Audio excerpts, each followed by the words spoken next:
2023లో section 106 దాని ప్రకారంగా మన భారత న్యాయ సంస్థ దాని ప్రకారంగా ఏంటంటే ఒక సామాన్య డ్రైవర్ వాడు ఒక ఓనర్ దగ్గర పనిచేస్తాడో లేకుంటే ఓనరే వాళ్ళ ఇంట్లో బంగారం తాకట్టు పెట్టి బండి రోడ్డు మీద చేస్తాడో వాని కష్టం వానికి తెలుసు. వాడు ఎవరిని గుద్దాలని గుద్దడు, ఎవరిని యాక్సిడెంట్ చేయాలని యాక్సిడెంట్ చేయడు. అనుకోకుండా ఎవరికైనా తగిలితే ఆ మనిషి ఒకవేళ వృద్ధుడు అయితే చనిపోతే, చిన్నపిల్లలైతే భయానికైనా చనిపోతే నువ్వు బండి గుద్దినావు కాబట్టి నీకు శిక్ష. ఎంత శిక్ష? 5 సంవత్సరాలు. మనం ఎవరినైనా ప్రాణాలు కావాలని తీస్తామా? తీయము.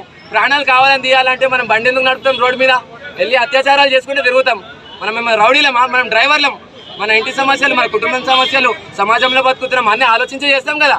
అట్లా అయితే ఒక యాక్సిడెంట్ 2023 ఆ ఇయర్లో చట్టం సెక్షన్ 106 ప్రకారంగా ఒక డ్రైవర్ ఒక యాక్సిడెంట్ చేస్తే వానికి 5 సంవత్సరాలు జైలు శిక్ష ఇస్తారు.